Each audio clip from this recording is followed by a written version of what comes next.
യാ അയ്യുഹല്ലദീന ആമനൂ, സത്യവിശ്വാസികളെ, അല്ലാഹു വിളിക്കുന്ന വിളി എങ്ങനെയാണ്? നോമ്പ് നിങ്ങൾക്ക് നിയമമാക്കപ്പെട്ടിരിക്കുന്നു എന്ന് പറയാൻ, അഥവാ 2-3 ദിവസങ്ങൾ കഴിഞ്ഞാൽ നമ്മൾ അഭിമുഖീകരിക്കേണ്ട പരിശുദ്ധമായ റമളാനിന്റെ വ്രതശുദ്ധിയെ എങ്ങനെയാണ് വരവേൽക്കേണ്ടത് എന്ന് അല്ലാഹു തആല ഈ ആയത്തിലൂടെ നമ്മെ പഠിപ്പിക്കുകയാണ്. അല്ലാഹു നമ്മളെ വിളിച്ച വാക്കേതാണ്? യാ അയ്യുഹല്ലദീന ആമനൂ, ഈമാനുള്ളവരെ. വാരിയല്ല് കൊണ്ട് മൂടപ്പെട്ട ഹൃദയത്തിന്റെ ഉള്ളറകളിൽ രൂഢമൂലമാക്കപ്പെട്ട ഈമാനുള്ളവരെ, മുഅ്മിനീങ്ങളെ, സത്യവിശ്വാസിനികളെ, സത്യവിശ്വാസികളെ. ഇത് പറഞ്ഞുകൊണ്ട് അല്ലാഹു തആല നോമ്പിന്റെ കാര്യം പറഞ്ഞുവെങ്കിൽ സഹോദരങ്ങളെ, നമുക്ക് ഈമാൻ ഉണ്ടാക്കിയെടുക്കലാണ് പരിശുദ്ധ റമളാനിന്റെ മുന്നൊരുക്കമായി നമുക്ക് വേണ്ടത്. എന്താണ്? അല്ലാഹു റബ്ബുൽ ഇസ്സത്ത് നമുക്ക് തന്ന ആയുസ്, അല്ലാഹു നമുക്ക് തന്ന ആരോഗ്യമുള്ള നിലയിൽ സഹോദരങ്ങളെ, ഈമാനെ സ്വീകരിക്കാനും ഈമാനെ നേടിയെടുക്കാനും ഈമാനെ കരകരമാക്കാനും ഈമാനെ സ്വാംശീകരിക്കാനും ഈമാനെ ആവാഹിക്കാനും വേണ്ടി നമുക്ക് എന്തൊക്കെ ചെയ്യാൻ കഴിയുമെന്നല്ലേ പഠിക്കേണ്ടത്. അതുകൊണ്ട് സഹോദരങ്ങളെ, ഈമാൻ എന്ന് പറയുന്ന പടച്ചതമ്പുരാൻ നമുക്ക് തന്ന നിഅമത്തുണ്ടല്ലോ. ലൂത്ത് നബിയുടെ പ്രിയപ്പെട്ട ഭാര്യക്കല്ല കൊടുക്കാത്ത, നൂഹ് നബിയുടെ പൊന്നുമോനല്ല കൊടുക്കാത്ത, ആസിയാബിയുടെ പ്രിയപ്പെട്ട ഭർത്താവിനല്ല കൊടുക്കാത്ത, ഇബ്രാഹിം നബിയുടെ ഉപ്പയ്ക്കല്ല കൊടുക്കാത്ത, അല്ലാഹുവിന്റെ ഹബീബ് നബി മുഹമ്മദ് മുസ്തഫ സല്ലല്ലാഹു അലൈഹി വസല്ലമ തങ്ങളുടെ പ്രിയപ്പെട്ട പിതാമകനല്ല കൊടുക്കാത്ത ഏറ്റവും വലിയ നിഅമത്ത് ഈമാൻ എനിക്കും നിങ്ങൾക്കും അല്ലാഹു തന്നുവെങ്കിൽ എന്റെ പ്രിയപ്പെട്ട സഹോദരങ്ങളെ, ആ ഈമാൻ എങ്ങനെയാണ് നമുക്ക് സ്വാംശീകരിക്കാൻ കഴിയുക? ആ ഈമാൻ എങ്ങനെയാണ് പിടിച്ചു നിൽക്കാൻ നമുക്ക് കഴിയുക? കാലിനടിയിലെ മണ്ണൊലിച്ചു പോകുന്ന കാലത്തിലാ നമ്മളുള്ളത്. ഇവിടെ പറയേണ്ടത് ഖബറിനെ പറ്റിയല്ല, സിറാത്തിനെ പറ്റിയല്ല, മഹ്ശറയെ പറ്റിയല്ല, സ്വർഗത്തെ പറ്റിയല്ല, നരകത്തെ പറ്റിയല്ല. ഇതെല്ലാം നമ്മൾ കേട്ടതാണ്, കേൾക്കേണ്ടതാണ്, സമയമുണ്ട് പറയാ. പക്ഷെ ഇന്നത്തെ വേദികളിൽ പറയേണ്ടത് ഈമാനെ സംബന്ധിച്ചെടുത്താ ഈമാനിനെ പറ്റിയാ പറയേണ്ടത്. ഈമാന് ചോർന്നു പോകാതിരിക്കാൻ എന്തൊക്കെയാ ചെയ്യേണ്ടതെന്നാ പറയേണ്ടത്. ഇസ്തിഖാമത്തിനെ പറ്റിയാണ്, യഖീനിനെ പറ്റിയാണ്, ഇഖ്ലാസിനെ പറ്റിയാ നമുക്ക് പറയേണ്ടത്. അതുകൊണ്ട് സഹോദരാ, അല്ലാഹുവിന്റെ പരിശുദ്ധമായ പുണ്യമായ റമളാൻ, പരിശുദ്ധമായ റമളാൻ ഒന്ന് ഉറങ്ങിപ്പോയാൽ ഉറക്കത്തിന് പോലെ തസ്ബീഹിന്റെ കൂലി കൊടുക്കുന്ന ഉറക്കത്തിൽ നമ്മൾ കിടന്നുറങ്ങുമ്പോ ആ ഉറക്കത്തിൽ നമുക്ക് അല്ലാഹു തആല ഇബാദത്തിന്റെ പുണ്യം തരുന്ന പരിശുദ്ധമായ റമളാൻ ഉണ്ടല്ലോ. എത്ര ജീവിതത്തിൽ നമ്മൾ ഓടിയാലും എത്താത്ത പദവിയിലേക്ക് കരകരമാക്കാൻ ഓടിക്കയറാ അല്ലാഹു ഒരു രാത്രി കൊണ്ട് നമ്മെ അനുഗ്രഹിച്ചിരിക്കുമ്പോ ആ പരിശുദ്ധമായ രാത്രി കൊണ്ട് ധന്യമാക്കപ്പെട്ട മാസമാണ് റമളാൻ. ആ റമളാൻ മാസത്തിലേക്ക് നമുക്ക് കടന്നു പോകുമ്പോ സഹോദരങ്ങളെ, എങ്ങനെയാണ് പോകേണ്ടത്? അല്ലാഹുവിന്റെ ഹബീബ് സല്ലല്ലാഹു അലൈഹി വസല്ലമ തങ്ങൾ മസ്ജിദുൻ നബവിയിലേക്ക് കടന്നു വരുമ്പോൾ, സുബ്ഹി നമസ്കാരത്തിന് കടന്നു വരുമ്പോ സ്വഹാബത്ത് മദീനത്തെ പള്ളിയിൽ നിറഞ്ഞിരിക്കുകയാ. അല്ലാഹുവിന്റെ ഹബീബ് കടന്നു വരുമ്പോ മദീനത്തുൻ നബവിയിൽ നിറഞ്ഞിരിക്കുന്ന സ്വഹാബത്തിനോട് ഹബീബായ നബി തങ്ങൾ ചോദിച്ചതെന്നറിയോ? കൈഫ അസ്ബഹ്തും, നിങ്ങൾ എങ്ങനെയാണ് സുപ്രഭാതത്തിൽ കടന്നു വന്നത്? എങ്ങനെയാണ് പ്രഭാതത്തെ നിങ്ങൾ വരവേറ്റത്? എങ്ങനെയാണ് സുബഹി സമയത്ത് നിങ്ങൾ കടന്നു വന്നത്? ഈ സുബഹിന് നിങ്ങളുടെ മാനസിക അവസ്ഥ എന്താണെന്ന് ചോദിക്കുമ്പോ കാരുണ്യത്തിന്റെ പ്രവാചകനോട് അവിടത്തെയോട് സഹാബത്ത് പറഞ്ഞിരുന്നെന്നറിയോ? അസ്ബഹനാ മുഅ്മിനീന യാ റസൂലല്ലാഹ്, നബിയെ, ഞങ്ങൾ പ്രഭാതത്തെ സ്വീകരിച്ചത്, ഞങ്ങൾ പ്രഭാതത്തെ വരവേറ്റത് അല്ലാഹുവിന്റെ ഹബീബേ മുഅ്മിനീങ്ങളായിട്ടാ. ഞങ്ങളുടെ ഹൃദയത്തിൽ ഈമാനാ നബിയെ, ഞങ്ങളുടെ ഹൃദയത്തിൽ ഈമാനാ. അല്ലാഹുവിന്റെ റസൂൽ സഹാബത്തിനോട് സഹജമായി ന്യായമായിട്ട് ഒരു ചോദ്യം ചോദിച്ചു. എന്തെന്നറിയോ? നിങ്ങൾ പറഞ്ഞല്ലോ നേരം വെളുത്തപ്പോ ഈമാനുള്ളവരാണ് എന്ന്. എന്നാ ഞാൻ നിങ്ങളോട് ചോദിക്കുന്നു, വമാ അലാമത്തു ഈമാനിക്കും, നിങ്ങളുടെ ഈമാന്റെ അടയാളം എന്താ? നിങ്ങൾ ഈമാനുള്ളവരാണെന്ന് പറഞ്ഞല്ലോ, ആ ഈമാന്റെ അടയാളം എന്താണെന്ന് ചോദിക്കുമ്പോ അല്ലാഹുവിന്റെ റസൂലിനോട് സഹാബത്ത് പറയുകയാണ്, നബിയേ, ഞങ്ങളുടെ ജീവിതത്തിൽ 3 സ്വഭാവ ഗുണങ്ങളുണ്ട്, ഞങ്ങൾക്ക് 3 സ്വഭാവ വൈശിഷ്ട്യമുണ്ട്, ഞങ്ങൾ 3 സ്വഭാവത്തിന്റെ ഉടമകളാ. ഏതൊക്കെയാണ് സ്വഭാവം? ഒന്നാമത്തേത് നസ്ബിറു അലൽ ബലാ, നസ്കുറു അലർ റഖാ, നറലാ ബിൽ ഖലാ. അല്ലാഹുവിന്റെ ഹബീബ് ഇത് കേൾക്കേണ്ട താമസം അവിടെന്ന് പറഞ്ഞതെന്തെന്നറിയോ? സഹാബത്തെ, അന്തും മുഅ്മിനൂന ഹഖാ, നിങ്ങൾ ഒറിജിനൽ മുഅ്മിനീങ്ങളാ, നിങ്ങൾ യഥാർത്ഥ കഴിയാത്ത ഈമാനുള്ളവരാ എന്റെ പ്രിയപ്പെട്ട സഹോദരങ്ങളെ. ഒരു മനുഷ്യനെ കാണാൻ കഴിയാത്ത ഹൃദയത്തിന്റെ ഉള്ളറകളില് ഒരു മുട്ടിയുടെ വലിപ്പമുള്ള വാരിയല് കൊണ്ട് മൂടപ്പെട്ട ഹൃദയാന്തരാളങ്ങള് ഒരു മനുഷ്യന് മറ്റൊരാൾക്ക് കാണിച്ചു കൊടുക്കാൻ പറ്റാത്ത ഒന്നുണ്ടതാണ് ഈമാൻ. അത് എന്റെ ഹൃദയത്തിൽ നിന്ന് നിങ്ങളുടെ ഹൃദയത്തിലേക്ക് പാസ് ചെയ്യപ്പെടുന്നുണ്ട് പല രീതിയിലായി. ഒരു സലാം പറയുന്നതിലൂടെ, ഒരു വിളിക്കുത്തരം നൽകുന്നതിലൂടെ, ഒന്ന് പുഞ്ചിരിക്കുന്നതിലൂടെ, നിങ്ങളുടെ സങ്കടങ്ങളിൽ ഞാൻ ഇടപെടുന്നതിലൂടെ അത് നമുക്ക് കാണാൻ കഴിയില്ല. നോക്കൂ സഹോദര, ഈ ഒരു ലൈറ്റിൽ നിന്ന് അടുത്ത ലൈറ്റിലേക്ക് നമുക്ക് കാണാൻ കഴിയാത്ത ഒരു വയറുണ്ട്. ആ വയറിലൂടെ നമുക്ക് കാണാൻ കഴിയാത്ത വിദ്യുച്ഛക്തികളുടെ പ്രവാഹമുണ്ട്. ഇതുപോലെയാണ് ഒരു മനുഷ്യന്റെ ഹൃദയത്തിൽ നിന്ന് ലോകത്തുള്ള ഏത് മോമിനാണെങ്കിലും അവന്റെ ഹൃദയത്തിലേക്ക് ഈമാന്റെ ഒരു വലിയ പ്രവാഹം നടക്കുന്നത്. സഹോദരങ്ങളെ, നമുക്ക് ആർക്കും ഒന്ന് കാണിച്ചു കൊടുക്കാൻ കഴിയില്ല. ആ ഈമാൻ അല്ലാഹുവിന്റെ റസൂൽ സഹാബത്തിനോട് ചോദിക്കുമ്പോ അവര് ഈ 3 വിശേഷണങ്ങൾ പറഞ്ഞെങ്കിൽ അല്ലാഹുവിന്റെ റസൂൽ പറഞ്ഞതെന്താണ്? 7 ആകാശങ്ങൾക്ക് മുകളിൽ നിന്ന്, സപ്തവാനങ്ങൾക്ക് മുകളിൽ നിന്ന് പടച്ചവൻ അറിയിക്കാത്തതെന്ന്, ജീവിതത്തിൽ ഒരു അക്ഷരം പോലും അവിടുത്തെ റിസാലത്തിന്റെ പൊൻചമ്പകപ്പോ ചുണ്ടിൽ നിന്ന് കടന്നു വരാത്ത മദീനയുടെ മണവാളന്, മക്കയുടെ രാജാവ്, നമ്മുടെ ഹൃദയത്തിന്റെ തുടിപ്പ് കണ്ണിന്റെ കൃഷ്ണമണിയായ നബി മുഹമ്മദ് മുസ്തഫ ഒരക്ഷരം പോലും അല്ലാഹുവിന്റെ ഹബീബ് സ്വന്തമായി പറഞ്ഞിട്ടില്ല. മാ യന്തിഖു അനിൽ ഹവാ ഇൻ ഹുവ ഇല്ലാ വഹയ്യുഹാ. ഒരക്ഷരം പോലും അല്ലാഹുവിന്റെ ഹബീബ് വഹയിന്റെ സന്ദേശമില്ലാതെ മിണ്ടിയിട്ടില്ല. അങ്ങനത്തെ പ്രവാചകന് സഹാബത്തിനോട് പറഞ്ഞ സഹാബ, ഈ 3 വിശേഷണം നിങ്ങളുടെ ജീവിതത്തിലുണ്ടെങ്കിൽ, ഈ 3 സ്വഭാവ വൈശിഷ്ട്യം നിങ്ങൾക്ക് ഉണ്ടെങ്കിൽ സഹാബ തീർച്ച അന്തും മുഅ്മിനൂന ഹഖാ, നിങ്ങൾ യഥാർത്ഥ മുഅ്മിനീങ്ങൾ തന്നെയാണ്. എന്റെ പ്രിയപ്പെട്ട സഹോദരങ്ങളെ, സഹാബത്ത് പറഞ്ഞ ആ 3 സ്വഭാവ ഗുണങ്ങൾ നമ്മുടെ ജീവിതത്തിൽ ഉണ്ടായാൽ ഉറപ്പായിട്ട് നമ്മൾ യഥാർത്ഥ മുഅ്മിനീങ്ങളാണ്. നമ്മുടെ ഈമാനെ ചോദ്യം ചെയ്യാൻ ലോകത്തൊരു ശക്തിക്ക് കഴിയില്ല. ഒരാൾക്കും നമ്മുടെ ഈമാനെ തകർക്കാൻ കഴിയില്ല. അതുകൊണ്ട് ഞാൻ പറയാൻ, എന്നോടും നിങ്ങളോടും എനിക്ക് ഈ അവസാന നിമിഷത്തിൽ പരിശുദ്ധ റമളാൻ ഇനി നമ്മുടെ മുമ്പിലേക്ക് കടന്നു വരുന്നതിന് ഏതാനും ദിവസങ്ങൾക്ക് മുമ്പ് എനിക്ക് പറയാനുള്ളത്, ആ 3 സ്വഭാവ ഗുണങ്ങൾ നമുക്ക് ഇന്നത്തെ ദിവസം ഇവിടെ നിന്ന് സ്വായത്തമാക്കണം. അള്ളാഹു തൗഫീഖ് തരട്ടെ, അള്ളാഹു തൗഫീഖ് തരട്ടെ. ധൈര്യമായിട്ട് നിങ്ങൾ ആമീൻ പറയും. കസേര കൂടിയതാണ് സംഘാടകരുടെ മനസ്സിന്റെ വിശാലത. അൽഹംദുലില്ലാഹ്, നമുക്ക് കാണാൻ പറ്റാത്ത അള്ളാഹുവിന്റെ അംലാക്കുകളുടെ അനുസ്യൂത പ്രവാഹം ഈ മജ്ലിസിലേക്ക് കടന്നു വന്നിട്ടുണ്ട്. അൽഹംദുലില്ലാഹ്, ഇതിന്റെ പ്രവർത്തകരൊന്നും ഇലക്ഷന് നിൽക്കുന്നവരല്ല, വോട്ട് നേടാൻ വേണ്ടിയിട്ടൊന്നുമല്ല. ഇതിന്റെ പ്രവർത്തകരൊന്നും നാളെ അവർക്ക് എന്തെങ്കിലും നേടിയെടുക്കാൻ വേണ്ടിയിട്ടല്ല. പച്ചപാവങ്ങളാണ്. അള്ളാഹു അവർക്ക് എല്ലാ അർത്ഥത്തിലും അള്ളാഹു ഇതിന് ഓരോ ദിവസത്തെയും ഓരോ മണിക്കൂറിന്റെയും പ്രതിഫലം അള്ളാഹു അവരുടെ ജീവിതത്തിന്റെ ഇരുലോകത്തും അള്ളാഹു നൽകി അനുഗ്രഹിക്കുമാറാവട്ടെ. സഹോദരങ്ങളെ, 4 ഭാഗത്തും മഴയാണ്. അള്ളാഹു ബറക്കത്ത് തന്നിരിക്കുക നമുക്ക്. 4 ഭാഗത്തും മഴ. ഞാൻ ഇങ്ങോട്ട് വരുമ്പോ തന്നെ ഇങ്ങോട്ട് വരാൻ വേണ്ടി ഓച്ചറയിൽ നിന്ന് കുറെ സുഹൃത്തുക്കള് അവര് വിളിച്ചിട്ട് പറഞ്ഞു, ഭയങ്കര മഴയല്ലേ, ഇനി എങ്ങനെ വരാ? ശരിയാൻ, ഓച്ചറയിലൊക്കെ ഭയങ്കര മഴയാണ്. ഞാൻ നിസാം സാഹിബിനെ വിളിക്കുമ്പോ ഇവിടെ മഴയില്ല. അൽഹംദുലില്ലാഹ്, അള്ളാഹു അവന്റെ റഹ്മത്തിന്റെ മഴത്തുള്ളികളെ ഇൽമിന്റെ മജ്ലിസിൽ നിന്ന് കുറച്ചു നേരത്തേക്ക് മാറ്റി നിർത്തുകയാണ്. നമ്മളോടുള്ള സ്നേഹത്തിന്റെ പേരിലാണ്, നമ്മളോടുള്ള താല്പര്യത്തിന്റെ പേരിലാണ്. അള്ളാഹു അത് മുതലാക്കാൻ, അത് നഷ്ടപ്പെടുത്തി കളയാതിരിക്കാൻ അള്ളാഹു തൗഫീഖ് നൽകി അനുഗ്രഹിക്കുമാറാവട്ടെ. ഇവിടെ വന്നവരാരും മോശക്കാരല്ല. അള്ളാഹു വിജയിച്ചവരുടെ കൂട്ടത്തിൽ നിങ്ങളെ പെടുത്തും. 3 പേര് നബി തങ്ങളുടെ സദസ്സിലേക്ക് കടന്നു വന്നു. ഒരാള് കിട്ടിയ ഒരു ഇരിപ്പിടത്തിലേക്ക് ചാടിയങ്ങ് വീണു. ഒരാള് കയ്യും കെട്ടി പുറകിൽ മാറി നിന്നു. ഹദീസാണ്, സ്വഹീഹാണ്. 3-മത്തെ ആൾ അവിടെ ചുറ്റിക്കറങ്ങിയിട്ട് ഒരൊറ്റ പോക്ക. ഇത് കണ്ടിട്ട് മുസ്തഫായ തങ്ങൾ സല്ലല്ലാഹു അലൈഹി വസല്ലം സഹാബത്തിനോട് പറഞ്ഞു, ആദ്യത്തെ ആൾ ആരെന്നറിയോ? അള്ളാഹുവിലേക്ക് അഭയം പ്രാപിച്ചവനാണ്. അതുകൊണ്ട് അള്ളാഹു അവന് അഭയം കൊടുത്തിരിക്കുകയാണ്. അൽഹംദുലില്ലാഹ്, നിങ്ങൾക്ക് അള്ളാഹു അഭയം തന്നിരിക്കുകയാണ്. 2-മത്തെ വിഭാഗം, ആ വന്ന പുറകിൽ നിന്ന ആള് അള്ളാന്റെ വിഷയത്തിൽ അവന് ഭയങ്കര ലജ്ജയാണ്. അതുകൊണ്ട് അവന്റെ വിഷയത്തിൽ ലജ്ജിക്കുകയാണ്. അള്ളാഹു കാക്കട്ടെ. ഇനി മൂന്നാമതൊരു വിഭാഗം, അത് അള്ളാഹുവിനെ ഒഴിവാക്കിയവനാണ് അവൻ, അതുകൊണ്ട് അവനെയും ഒഴിവാക്കിയിരിക്കുകയാണ്. അള്ളാഹു നമ്മളെ ജീവിതത്തിൽ ഒരു സമയത്ത് പോലും അങ്ങനെ ഒരു ദുരന്തത്തിന് അള്ളാഹു ഇരയാക്കാതിരിക്കട്ടെ.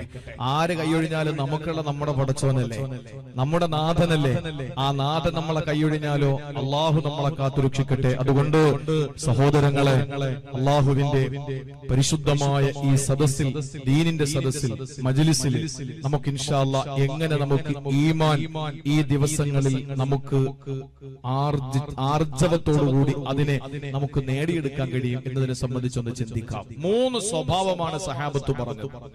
1 നസ്ബിറു അലൽ ബലാ, 2 നഷ്കുറു അലർ റഖാ, 3 നർളാ ബിൽ ഖലാ. ഇത് 3 ഉണ്ടെങ്കിൽ എല്ലാമായി. ഇത് 3 ഉണ്ടെങ്കിൽ എല്ലാമായി. നിങ്ങൾ നോക്ക്, നമുക്ക് ഇൻഷാ അല്ലാഹ് ആദ്യം പറഞ്ഞത് എന്താണ്? നസ്ബിറു അലൽ ബലാ, ഞങ്ങൾ പരീക്ഷണങ്ങളിൽ ക്ഷമിക്കുന്നവരാണ്. അള്ളാന്റെ ഹബീബെ, ഞങ്ങൾ എന്ത് പരീക്ഷണം വന്നാലും ഞങ്ങൾ ക്ഷമയുള്ളവരാണ്. എന്താണ് ക്ഷമ? നമ്മൾ കരുതിയിരിക്കുന്നത് ഭർത്താവ് മരിക്കുമ്പോ ഭാര്യ അലമുറയിടാതെ അള്ളാഹു തിരിച്ചെടുത്തു, ഞാൻ ക്ഷമിക്കല്ലാതെ മറ്റെന്താ വഴി എന്ന് പറഞ്ഞ് ക്ഷമിക്കലാണ് സബ്ർ, ക്ഷമ എന്ന് കരുതിയ പലരുമുണ്ട്. അത് ക്ഷമയുടെ ഒരു ഭാഗം മാത്രമാണ്. അത് ക്ഷമയുടെ ഒരു ഭാഗം മാത്രമാണ്. അള്ളാന്റെ പള്ളിയുടെ മിനാരത്തിൽ നിന്ന് ബാങ്ക് മുഴങ്ങുമ്പോൾ, ജീവിത തിരക്കിനിടയിൽ, ജീവിതത്തിന്റെ ഓട്ടത്തിനിടയിൽ അള്ളാന്റെ മസ്ജിദിൽ നിന്ന് ബാങ്ക് മുഴങ്ങുമ്പോൾ ഓടി വന്ന് പള്ളിയിൽ വന്ന് ജമാഅത്തായി നമസ്കരിക്കാൻ നിനക്ക് കഴിയുമോ ചെറുപ്പക്കാരാ? അള്ളാന്റെ പരിശുദ്ധമായ ദീനിന്റെ മജ്ലിസ് നടക്കുമ്പോ എല്ലാ കാര്യങ്ങളും ഒന്ന് മാറ്റിവെച്ചിട്ട്, എല്ലാ ചിന്തകളും ഒന്ന് മാറ്റിവെച്ചിട്ട്, അള്ളാന്റെ പരിശുദ്ധമായ ദീനിന്റെ മജ്ലിസാണല്ലോ റഹ്മത്തിന്റെ പാരാവാരം പോലെയുള്ള മാലാഖമാരുടെ ഏറ്റവും വലിയ സാന്നിധ്യമുള്ള മജ്ലിസാണല്ലോ. അതുകൊണ്ട് ഞാനൊന്ന് പോയിരിക്കാം, എനിക്കൊന്ന് പുണ്യം കിട്ടട്ടെ. പഠിക്കാതൊന്നുമില്ലെങ്കിൽ പോലും ആ റഹ്മത്തിന്റെ മജ്ലിസിൽ പോയിരുന്നാൽ എത്ര സന്തോഷമാ, എത്ര ആനന്ദമാ എന്നോർത്തുകൊണ്ട് ഇൽമിന്റെ മജ്ലിസിലേക്ക് ഓടി വരാൻ ക്ഷമയുള്ളവനെ കഴിയൂ സഹോദരാ. അള്ളാഹുവിന്റെ പള്ളിയുടെ മിനാരത്തിൽ നിന്ന് ബാങ്ക് മുഴങ്ങുമ്പോ വീടിന്റെ അകത്തളങ്ങളിലെ മുസല്ല വിരിച്ചിട്ട് നമസ്കാര കുപ്പായം ധരിച്ച് വെള്ളമെടുത്ത് ഒലുവെടുത്ത് ആദ്യ സമയത്ത് നമസ്കരിക്കാൻ എന്റെ പെങ്ങളെ ക്ഷമയുണ്ടെങ്കിലേ കഴിയൂ. അതുപോലെ പരിശുദ്ധമായ ഹറമുണ്ടല്ലോ, കരിമ്പടം പുറച്ച കറുത്ത സുന്ദരിയായ കഅബാലയത്തിന്റെ തിരുമുറ്റത്തേക്ക് അള്ളാഹുവിന്റെ പരിശുദ്ധമായ വെളുക്കുത്തരം നൽകിക്കൊണ്ട് തൽബിയത്തിന്റെ മന്ത്രോച്ചാരണവുമായി ഒരു ഇഹ്റാമിന്റെ വസ്ത്രം ധരിച്ചുകൊണ്ട് പരിശുദ്ധമായ ഹറമിലേക്ക്, കഅബാലയത്തിന്റെ മുന്നിലേക്ക്, മത്താഫിലേക്ക് ഇഹ്റാമിന്റെ ഡ്രസ്സും ധരിച്ചുകൊണ്ട് ഉംറയ്ക്ക് പോകാം. അതുപോലെ തന്നെ ഹജ്ജിന് പോകാൻ ലക്ഷങ്ങൾ മുടക്കേണ്ടി വന്നാൽ പ്രശ്നമല്ലെന്ന് ചിന്തിക്കുന്നത് സഹോദരാ ക്ഷമയുള്ളവനാ. അധ്വാനിച്ച് രാവിലെ മുതൽ വൈകുന്നേരം വരെ പാടത്ത് പണിയെടുത്ത് അധ്വാനിച്ച് തനിക്ക് അല്ലാഹു നൽകിയ സമ്പത്തിൽ നിന്ന് 2.5% പാവപ്പെട്ടവന്റെ അവകാശമായിട്ട് കൊടുത്തുവിടുന്ന സക്കാത്തുണ്ടല്ലോ, അത് എന്തിനാണ് മറ്റുള്ളവനെയാണ് കൊടുക്കുന്നത്? ഇത് റബ്ബെനിക്ക് തന്നതല്ലേ, ഞാൻ കഷ്ടപ്പെട്ടുണ്ടാക്കിയതല്ലേ എന്ന ചിന്തയില്ലാതെ ഇതെനിക്ക് പടച്ചവൻ തന്ന സമ്പത്തിൽ നിന്ന് 2.5% അത് മാലിന്യമാണ്, അത് പാവപ്പെട്ടവന് കൊടുക്കുമ്പോഴാണ് എന്റെ സമ്പത്തിന് വിശുദ്ധി വരുന്നത്. ഈ ഒരു ചിന്തയോടെ സക്കാത്ത് കൊടുക്കാൻ എന്തേ മുതലാളിമാർക്ക് കഴിയാതെ പോകുന്നത്? അവർക്ക് ക്ഷമയില്ലാത്തതിന്റെ പേരിലാ. ഏതൊരാള് സക്കാത്ത് കൊടുത്താലും അല്ലാഹുവിനെ ക്ഷമ കൊടുത്തതിന്റെ പേരിലാ. അതുപോലെ സഹോദരങ്ങളെ, കല്ല് നിറഞ്ഞ് പൊന്നുന്ന കുപ്പി തന്റെ കൂട്ടുകാരന്റെ കയ്യിലിരിക്കുമ്പോ അത് പരസ്പരം അങ്ങോട്ടും ഇങ്ങോട്ടും അള്ളാഹുവിന്റെ പരിശുദ്ധമായ ഖുർആൻ തിരിച്ചറിയും നിഷിദ്ധമാക്കിയ ആ കള്ളിന്റെ കുപ്പി എടുത്തിട്ട് ചിയേഴ്സ് വിളിക്കുന്ന കൂട്ടുകാരുടെ മുമ്പ് ഇല്ല, എനിക്കതിലൊരു തുള്ളി പാലം ചെയ്യാൻ കഴിയില്ലെന്ന് പറഞ്ഞുകൊണ്ട് അതിൽ നിന്ന് മാറി നിൽക്കാൻ ചെറുപ്പക്കാരാ, നിനക്ക് ക്ഷമയുണ്ടെങ്കിലേ കഴിയോ. നീ കോടീശ്വരനാണ്, നിന്റെ സമ്പത്തിൽ നിന്ന് കുറെ സമ്പത്ത് നീ പലിശയ്ക്ക് കൊടുക്കുകയാ. എന്നിട്ട് ഒരു ജോലി ചെയ്യാതെ വീട്ടിലെ കുടവയറും തടകയിരുന്ന് പലിശയുടെ കണക്കെഴുതുമ്പോ നിനക്ക് ജോലി ചെയ്യാതെ കൂലിയെടുക്കുന്ന ഒരു നല്ല നിലയിലുള്ള കച്ചവടമായി പലിശ കച്ചവടത്തെ കാണുമ്പോ അത് വേണ്ട, അത് സ്വന്തം മാതാവിനെ വ്യഭിചരിക്കുന്നതിന് സമാനമാണ് എന്ന് അള്ളാന്റെ ഹബീബെന്നെ പഠിപ്പിച്ചതാ. ആ പലിശയുടെ ഒരു നുള്ള ഭക്ഷണം എന്റെ മക്കൾ തിന്നാൽ അവരുടെ ഇരുലോകവും നഷ്ടമാണ് എന്ന ബോധ്യത്തോടെ പലിശയിൽ നിന്ന് മാറി നിൽക്കുന്ന പണക്കാരാ, നിനക്ക് ക്ഷമയുണ്ടെങ്കിലേ കഴിയൂ പൊന്നുമോനെ.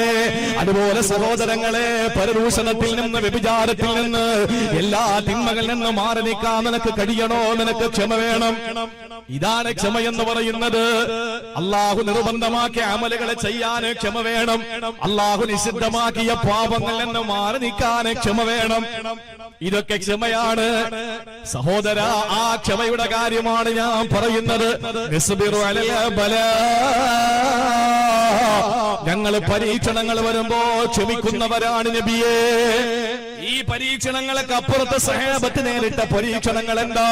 പ്രിയമുള്ള സഹോദരങ്ങളെ, ബുദ്ധിമുട്ടുകളോ പ്രയാസങ്ങളോ പട്ടിണിയും കടന്നു വരുമ്പോ അബീ താലിബിൽ പട്ടിണി കിടന്ന ഉപരോധം ഏർപ്പെടുത്തപ്പെട്ടപ്പോ എന്റെയും നിങ്ങളുടെയും ലോകത്തിന്റെയും നേതാവ് നബി മുഹമ്മദ് മുസ്തഫ, ഇവിടുത്തെ ഹൈന്ദവന്റെ നേതാവ് നബി മുഹമ്മദ് മുസ്തഫ, ഇവിടുത്തെ ക്രൈസ്തവന്റെ നേതാവ് നബി മുഹമ്മദ് മുസ്തഫ, ലോകത്തിന്റെയും അചേതന സചേതന വസ്തുക്കളുടെ നേതാവ് നബി മുഹമ്മദ് മുസ്തഫ, ആകാശത്തിന്റെയും ഭൂമിയുടെയും മാമലകളുടെയും സാഗരങ്ങളുടെയും സ്വർഗത്തിന്റെയും നരകത്തിന്റെയും ജിന്നുകളുടെയും മനുഷ്യന്റെയും അർശിന്റെയും കുർസിന്റെയും ലോഹിന്റെയും കലമിന്റെയും ഈ ലോകം അല്ലാത്ത എല്ലാത്തിന്റെയും സെട്ടിപ്പിന് കാരണക്കാരനായ, അല്ലാത്ത എല്ലാത്തിന്റെയും സെട്ടിപ്പിന് കാരണക്കാരനായ അൽ ആലമെന്ന് പറഞ്ഞാലും മാസിവൽ ബാരി, അല്ലാത്തതിനെയാണ് ആലമെന്ന് പറയുക. അല്ലാത്ത എല്ലാത്തിന്റെയും സെട്ടിപ്പിന് കാരണക്കാരനായ നബി മുഹമ്മദ് മുസ്തഫ പട്ടിണി കിടക്കുമ്പോ ഉപരോധം ഏർപ്പെടുത്തപ്പെട്ടപ്പോ വെള്ളം കുടിക്കാനില്ലാതെ പാടുപെട്ടപ്പോ സഹോദരങ്ങളെ കൂടെ ഉണ്ടായിരുന്നവരെ ക്ഷമിച്ചവരാ. ഒരു നേരത്തെ ഭക്ഷണം കഴിക്കാൻ വകയില്ലാതെ പാടുപെട്ട സഹാബത്തുണ്ടായിരുന്നു. ആ ക്ഷമയല്ല സഹാബത്ത് അല്ലാഹുവിന്റെ ഹബീബിനോട് പറഞ്ഞ വാക്കിലുണ്ട്, നബിയെ ഞങ്ങളെ പരീക്ഷണങ്ങളിൽ ക്ഷമിക്കുന്നവരാ. ഞാൻ ക്ഷമയെപ്പറ്റി കൂടുതൽ പറയുന്നില്ല, വിഷയം വിശാലമാണ്, സമയം ചുരുക്കമാണ്, എന്റെ അറിവും പരിമിതമാണ്. സഹോദരങ്ങളെ, ക്ഷമയെന്ന് പറഞ്ഞാൽ എല്ലാം കൂടെ പറയാൻ നമുക്ക് സമയമില്ല. പക്ഷെ പറയാതിരിക്കാൻ നിവൃത്തിയില്ലാത്തൊരു കാര്യമുണ്ട്. ഏതെന്നറിയോ? എന്നെ കേൾക്കുന്ന എന്റെ സഹോദരിമാരെ, എന്റെ സഹോദരങ്ങളെ, ജീവിതത്തിൽ എന്തെങ്കിലും ഒരു പരീക്ഷണം നിങ്ങൾക്ക് നേരിട്ടാൽ അത് മക്കളുടെ രോഗമാകാം, അത് ഭർത്താവിന്റെ അസുഖമാകാം, അത് പ്രിയപ്പെട്ട ഭാര്യയുടെ തളർന്നു പോകുന്ന രോഗമാകാം. സഹോദരങ്ങളെ, ഏത് പരീക്ഷണങ്ങൾ നമ്മൾ നേരിടുമ്പോൾ പടച്ചവനാണ് മറ്റൊരു മഖ്ലൂക്കിനോടത് പറയല്ലേ, ഒരു ഇബാദിനോടും അത് പറയല്ലേ. എന്തുകൊണ്ടെന്നറിയോ? ഇന്ന് നമ്മുടെ ഏറ്റവും വലിയ സ്വഭാവ വൈകൃതം എന്തെന്നറിയോ? ഒരു പരീക്ഷണമല്ല തന്നാലും മറ്റുള്ളവരോട് വിളമ്പി നടക്കുകയാ, മൈക്ക് വെച്ച് കെട്ടുകയാ. അല്ല എന്നോട് അങ്ങനെ ചെയ്തു, എന്നോട് മാത്രം എന്തേ പടച്ചവൻ അങ്ങനെ ചെയ്യുന്നത്, എന്റെ ഭാര്യയ്ക്ക് മാത്രം എന്തേ എന്നും അസുഖമുള്ളത്? ഇല്ല മുസ്ലിം സ്വരൂപക്കാരാ, ഒരു ഖുദ്സിയായ ഹദീസിലൂടെ അള്ളാന്റെ ഹബീബ് പഠിപ്പിച്ചതെന്തെന്നറിയോ? അല്ല പറയുന്നത്രേ, എന്റെ ഇബാദുകൾക്ക് ഞാൻ എന്തെങ്കിലും ഒരു ചെറിയ പരീക്ഷണം കൊടുത്താൽ, ഒരു ചെറിയ തലവേദന കൊടുത്താൽ, ഒരു ചെറിയ പനി കൊടുത്താൽ, ഒരു ചെറിയ ജലദോഷം കൊടുത്താൽ, അവര് നാട് നീളെ എന്നെ പറ്റി പറഞ്ഞു നടക്കുകയാണ്, പരിഭവം പറയുകയാ. എന്നിട്ട് അല്ല പറയുന്നു, എന്നാൽ എനിക്കെതിരെ അവര് പ്രവർത്തിക്കുന്ന ധിക്കാരമുണ്ടല്ലോ, വലിയ വലിയ മോശമായ പ്രവർത്തനങ്ങൾ എനിക്കെതിരെ ചെയ്യുമ്പോ ഇന്ന് വരെ ഞാൻ എന്റെ മുഖറബീങ്ങളായ മലക്കുകളോടും പറഞ്ഞിട്ടില്ല, എന്റെ മുഖറബീങ്ങളായ മലായിക്കത്തുകളോട് പോലും പറഞ്ഞിട്ടില്ല. നോക്കൂ സഹോദരങ്ങളെ, നമ്മൾ എന്തെല്ലാം തെറ്റുകൾ ചെയ്തു അല്ല ആരോടെങ്കിലും പറഞ്ഞോ?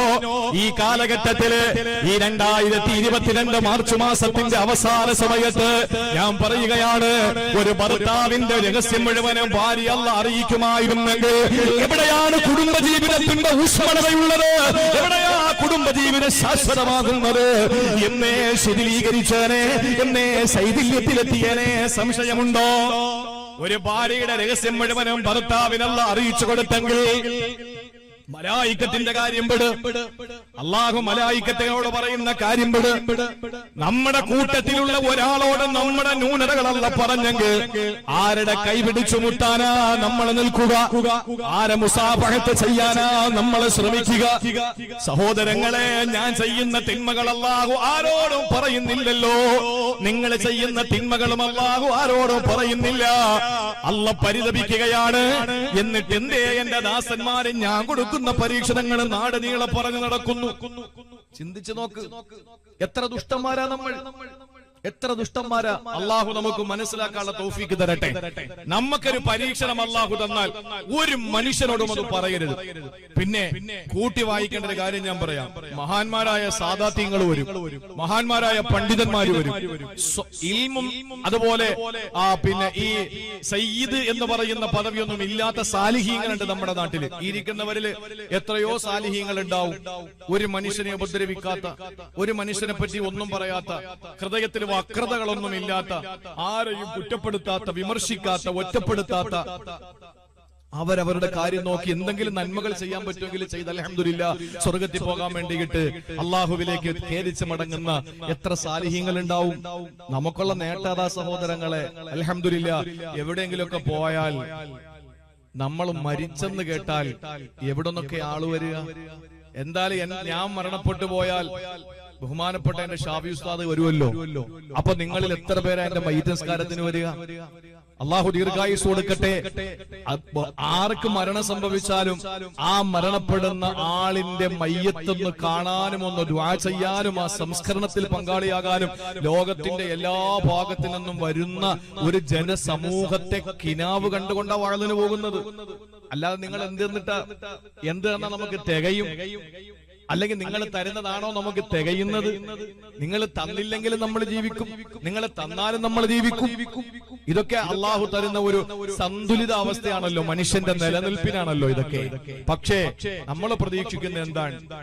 ഏതെങ്കിലും ഒരാള് മയ്യിത്ത് നിസ്കാരത്തിന് വന്നൊന്ന് ദ്വാരന്നാൽ അൽഹംദുലില്ലാഹ് അങ്ങനെ ഒരു നേട്ടമേ നമുക്കുള്ളൂ.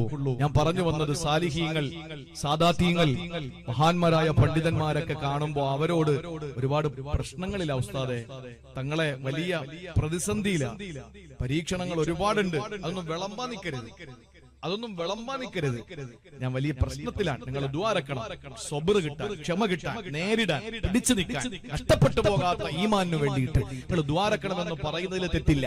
അത് അഹ്ലുസുന്നയുടെ വിശ്വാസമാണ്.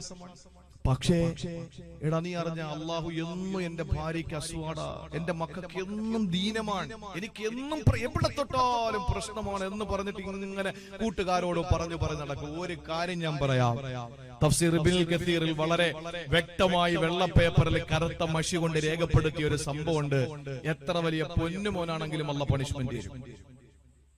ഇങ്ങനെ പറഞ്ഞു നടന്നാൽ ഒന്ന്, കാര്യങ്ങൾ പരിഹരിക്കപ്പെടില്ല. രണ്ട്, എത്ര വലിയവനാണെങ്കിലും ഏത് കുടുംബത്തിൽ പിറന്നവനാണെങ്കിലും പണിഷ്മെന്റ് ഉറപ്പാ. അള്ളാഹു പണിഷ്മെന്റ് തരും. എന്തുകൊണ്ടെന്നറിയോ? ഒരു ദിവസം മഹാനായ യാക്കൂബ് നബി അലൈഹിസ്സലാമിന്റെ മുന്നിലേക്ക് വന്നു ആരാ? ഒരു സഹോദരൻ, അദ്ദേഹത്തിന്റെ തന്നെ ഒരു സഹോദരൻ വന്നു. എന്നിട്ട് കാര്യങ്ങളൊക്കെ പറഞ്ഞുകൊണ്ടിരിക്കുന്നതിൽ ചോദിച്ചു, അല്ല യാക്കൂബ് നബിയെ, ഇപ്പൊ കാഴ്ചയൊക്കെ തീരെ അങ്ങ് പോയല്ലേ? അതേ സഹോദര, എന്റെ കാഴ്ച പോയി. അങ്ങോട്ട് വിശദീകരിക്കാൻ തുടങ്ങി. എന്റെ പൊന്നുമോനായിരുന്നല്ലോ എന്റെ യൂസുഫ്, എന്റെ കരളായിരുന്നല്ലോ എന്റെ യൂസുഫ്, എന്റെ 12 മക്കളിൽ എന്റെ പ്രിയപ്പെട്ടവനായിരുന്നു എന്റെ യൂസുഫ്. എന്താ സംഭവിച്ചതെന്നൊക്കെ എനിക്കറിയാം, പക്ഷെ ഞാൻ ക്ഷമിക്കുകയാണ്, അല്ലാതെ എന്ത് ചെയ്യാനാ? എന്റെ പൊന്നുമോന് യൂസുഫ്, അവൻ എനിക്ക് നഷ്ടപ്പെട്ട് കരഞ്ഞ് കരഞ്ഞ് കരഞ്ഞ് ഞാൻ എന്റെ കണ്ണ് കൃഷ്ണമണി വെളുത്തുപോയി സഹോദര എന്ന് പറഞ്ഞു.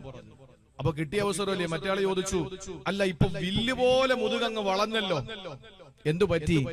അതെന്റെ ബിന്യാമീനും കൂടെ നഷ്ടപ്പെട്ടപ്പോ പറയണ്ട സഹോദര, ഒരേ ഇരിപ്പ് തന്നെ വീട്ടില്, പുറത്തിറങ്ങാൻ പറ്റില്ല, എനിക്ക് അത്രയും സങ്കടമാണ്, എന്റെ മുതുക് വില്ല് പോലെ അങ്ങ് വളഞ്ഞു എന്ന് പറഞ്ഞു. ആ സമയം കേട്ടോ, ആ സമയം മഹാനായ നസലൽ അമീൻ മലക്ക് ജിബ്രീൽ, മഹാനായ റൂഹുൽ അമീൻ മലക്ക് ജിബ്രീൽ ഏഴാകാശങ്ങൾക്ക് മുകളിൽ നിന്നതാ കടന്നു വരികയാ. അല്ലാഹുവിന്റെ ഹബീബ് മഹാനായ യാക്കൂബ് നബി അലൈഹിസ്സലാം കടന്നു വന്നിട്ട് പറയുകയാണ്, ഓ നബിയേ, ഇന്നല്ലാഹ യുഖരിഉക സലാം, ഇന്നല്ലാഹ യുഖരിഉക സലാം, അല്ലാഹു അങ്ങക്ക് സലാം പറഞ്ഞിരിക്കുകയാ. അല്ലാഹ് സലാം പറഞ്ഞു വിട്ടിരിക്കുന്നു നബിയേ. ആവേശത്തോടെ യാക്കൂബ് നബി സലാം അടക്കുകയാ. ആ സമയത്താണ് അല്ലാഹുവിന്റെ മലക്ക് ജിബ്രീൽ പറയുന്നു, ഓ യാക്കൂബ് നബിയേ, അല്ലാഹ് ഒരു കാര്യം കൂടി പറഞ്ഞു. എന്താ? അമാ തസ്തഹീ, നിങ്ങൾക്ക് നാണമുണ്ടോ എന്ന് എന്ന് ചോദിക്കുകയാ, നിങ്ങൾക്ക് ലജ്ജയുണ്ടോ എന്ന് ചോദിക്കുകയാ.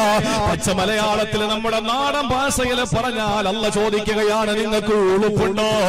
യാക്കൂബ് നബി സംബീതനായി, പരിഭ്രമചുട്ടനായി, വിഷാദ വിഷണനായി, വേദന വിഹുലനായി, എന്തേ ജിബ്രീലേ അങ്ങനെ പടച്ചവന് ചോദിച്ചത്? എന്തേ എന്റെ ഭാഗത്ത് നിന്ന് എന്താ ഉണ്ടായത്? ജിബ്രീൽ അലൈഹിസ്സലാം യാക്കൂബ് നബിയോട് പറഞ്ഞത്രേ, അല്ലയോ യാക്കൂബ് നബിയേ, നിങ്ങൾ നിങ്ങളുടെ സങ്കടങ്ങൾ എന്തിനാ സഹോദരനോട് വിളമ്പിക്കൊടുത്തത്? നിങ്ങളുടെ ദുഃഖങ്ങൾ എന്തിനാ പരിഭവത്തിന്റെ കെട്ടടിച്ചു വെച്ചത്?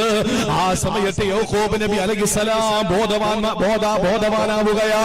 ഉടൻ തന്നെ യാക്കൂബ് നബി അലൈഹിസ്സലാം സർവ്വതും അല്ലാഹുവിലേക്ക് അർപ്പിച്ചുകൊണ്ട് നിലവിളിച്ചു. എന്താ? സൂറത്ത് യൂസുഫിൽ നമുക്കത് കാണാം. യാക്കൂബ് നബി അലൈഹിസ്സലാം പറഞ്ഞ വാക്കെന്തെന്നറിയോ? ഇന്നമാ അശ്കൂ ബത്തി വഹുസ്നി ഇലല്ലാഹ്,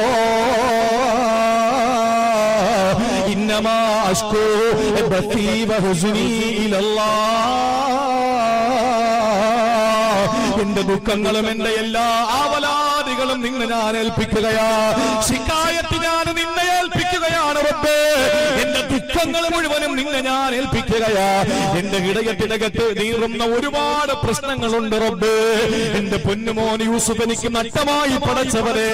എന്റെ ബിനിയാമിൻ എനിക്ക് നഷ്ടമായി തമ്പുരാനെ. എനിക്ക് സഹിക്കാൻ പറ്റുന്നതിനപ്പുറത്താണ് നാഥാ. എല്ലാം ഞാൻ നിന്നെ ഏൽപ്പിച്ചിരിക്കുകയാ. ഇതങ്ങ് പറഞ്ഞിട്ട് മഹാനായ യാക്കൂബ് നബി അലൈഹിസ്സലാം എന്താ പറഞ്ഞതെന്നറിയോ? അല്ലാഹുൽ മുസ്തആൻ അലാ മാ തസിഫൂ. പൊന്നുമക്കളെ, നിങ്ങൾ പറയുന്നത് എനിക്ക് അവലംബിക്കാൻ കഴിയില്ല. നിങ്ങളെ പറയുന്നത് എനിക്ക് വിശ്വാസമില്ല മക്കളെ. നിങ്ങളെ വാക്ക് എനിക്ക് കേൾക്കേണ്ട മക്കളെ. എനിക്ക് ഏറ്റവും വലുത് എന്റെ റബ്ബാണ്. എന്നെ ഒരു സ്ഥലത്തെ കൈവിടാത്ത അല്ലാഹ്, എന്നെ സൃഷ്ടിച്ച അല്ലാഹ്, എന്നെ സംരക്ഷിച്ച അല്ലാഹ്, എന്നെ സംഹരിക്കുന്ന അല്ലാഹ്, സർവജ്ഞനായ സർവഗുണ സമ്പൂർണനായ സർവലോക സൃഷ്ടിസ്ഥിതി സംഹാരകർത്താവായ ആ സ്നേഹസമ്പന്നനായ എന്റെ നാഥനെ ഞാനെല്ലാം ഏൽപ്പിച്ചിരിക്കുകയാ. ഇത് പറഞ്ഞപ്പോൾ അല്ലാഹു ഖുർആൻ സൂറത്ത് യൂസുഫിലൂടെ യാക്കൂബ് നബിയുടെ ക്ഷമയെ പറ്റി പറഞ്ഞത് ഫസബുറുൻ ജമീൽ. ലോകത്താരെ പറ്റിയാ പടച്ചവൻ അങ്ങനെ പറഞ്ഞത്? ഫസബുറുൻ ജമീൽ, ഏറ്റവും മനോഹരമായ മുൻചുള്ള ചാച്ചല്യമാനമായ ക്ഷമ. യാക്കൂബ് നബിയുടെ ക്ഷമയെ പറ്റി അല്ലാഹു പുകഴ്ത്തി പറഞ്ഞു. സഹോദരങ്ങളെ, യൂസുഫ് എന്ന പൊന്നുമോനെ അല്ല തിരിച്ചു കൊടുത്തു. എങ്ങനെയാ? പൊട്ടക്കിണറ്റിലേക്ക് വലിച്ചെറിയപ്പെട്ട ശൈശവത്തിന്റെ, ബാല്യത്തിന്റെ, കൗമാരത്തിന്റെ, യൗവനത്തിന്റെ ദിശ കഴിഞ്ഞിട്ട് മഹാനായ യാക്കൂബ് നബിക്ക് തന്റെ യൂസുഫ് എന്ന പൊന്നുമോനെ തിരിച്ചു കിട്ടിയത് ബാലനായിരിക്കുന്ന സമയത്ത് തന്റെ കുഞ്ഞുടുപ്പിനകത്തേക്ക് ഏതോ ആടിന്റെ രക്തം പുരട്ടിയ ചെന്നായ കടിച്ചു കീറിയെന്ന വേജേരെ വേഷപ്രസന്നത കാണിച്ചുകൊണ്ട് മക്കളെ പരിചയപ്പെടുത്തിയിട്ട് പറ്റിച്ചു കളഞ്ഞ അവസ്ഥയില് പൊട്ടക്കിണറ്റിൽ കിടന്ന ബാലനായ യൂസുഫായിട്ടല്ല അല്ലാഹു യാക്കൂബ് നബിക്ക് തിരിച്ചു കൊടുത്തത്. സർവ്വ ദുഃഖങ്ങളും അല്ലാഹുവിനെ ഏൽപ്പിച്ചപ്പോ, സങ്കടങ്ങളുടെ ഭാണ്ഡക്കെട്ട് റബ്ബിന്റെ മുമ്പിൽ ഇറക്കി വെച്ചപ്പോ അല്ലാഹു യൂസുഫ് എന്ന പൊന്നുമോനെ പിരിച്ചു കൊടുത്ത്. എങ്ങനാണെന്നറിയോ? യൂസുഫ് എന്ന് പറയുന്ന പൊന്നുമോൻ ഇന്നാരാണ്? പൊട്ടക്കിണറ്റിലെ ഒരു ബാലനല്ല, എന്റെ വീട്ടിൽ വളർന്ന ശിശുവല്ല, പിന്നെയോ അടിമച്ചന്തയിലെ വിൽപ്പന ചരക്കല്ല, പിന്നെയോ ഏതോ ഒരു പെണ്ണ് ആകൃഷ്ടനാകിട്ട് പിടിക്കാൻ ശ്രമിച്ചപ്പോ കാരാഗ്രഹത്തിന്റെ അകത്തളങ്ങളിലേക്ക് ഏറ്റവും വലിയ ക്രൂരമായ നിലയിൽ വേട്ടയാടപ്പെട്ട ഒരു തടവ് പുള്ളിയല്ല, പിന്നെയോ ഇന്ന് ഈജിപ്ത് എന്ന് പറയുന്ന, മിസ്ർ എന്ന് പറയുന്ന രാജ്യത്തിന്റെ അധിപനായി രാജകുമാരനായി വാഴുകയാ. അല്ലാഹുവിന് കഴിവുണ്ട് മുസ്ലിമേ, അല്ലാഹുവിന് കഴിവുണ്ട് മുസ്ലിമേ. അതുകൊണ്ട് ക്ഷമിക്കാൻ നമുക്ക് കഴിയുമോ? ഒരു മനുഷ്യനോടും പരിഭവം പറയാൻ പാടില്ല.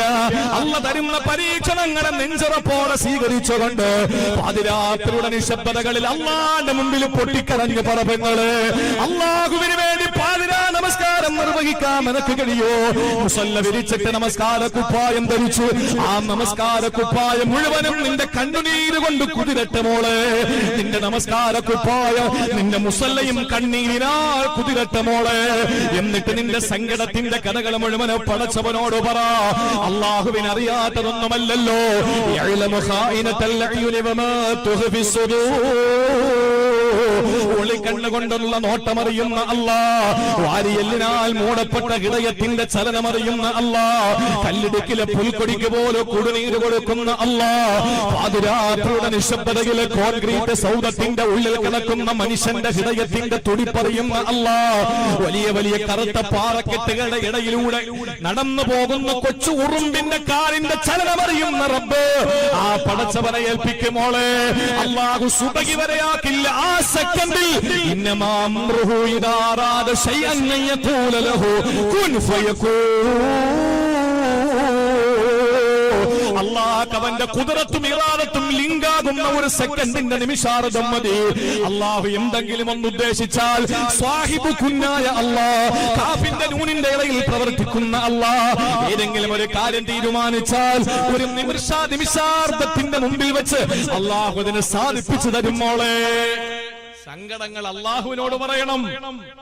ബാക്കിയുള്ളവരോട് സങ്കടങ്ങൾ മാറാൻ ദ്വാരക്കാനാ പറയേണ്ടത്. എന്ന് വെച്ചിട്ട് ഞാൻ മുജാഹിദൊന്നും അല്ല, നിങ്ങൾ അങ്ങനെ ചിത്രീകരിക്കൊന്നും വേണ്ട. 916 സുന്നിയ.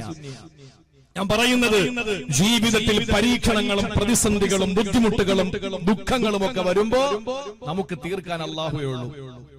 ഇങ്ങോട്ട് അല്ലാഹ് ഇട്ടുതരും. ഇബ്രാഹിം നബിയോട് പറഞ്ഞു, മോനെ അറുക്കാൻ പറഞ്ഞു.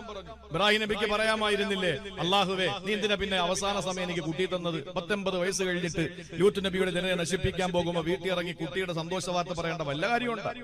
ഞാൻ നിന്നോട് എത്ര നാള് ചോദിച്ചു, നീ തന്നില്ല. പിന്നെ അങ്ങ് തരാതിരുന്നാ പോരെ? നീ അവസാന നിമിഷം തന്നിട്ട് അതിനെ അറുക്കണോന്ന് പറഞ്ഞാൽ നീ പറഞ്ഞത് കേട്ടില്ലേ? ഞാൻ അല്ലാഹുവേ നീ കൊണ്ടുവന്ന് ഉപേക്ഷിക്കാൻ പറഞ്ഞപ്പോ ഞാൻ ഉപേക്ഷിച്ചില്ലേ? ഇപ്പൊ നീ എന്നോട് പറയാണ് നിന്റെ മോൻ അറുത്തു കൊടുക്കാൻ. എന്താ പടച്ചോനെ നീ ഇത് പറയുന്നത് എന്ന് പറഞ്ഞോ? ഇല്ല എന്ന് പറഞ്ഞില്ല.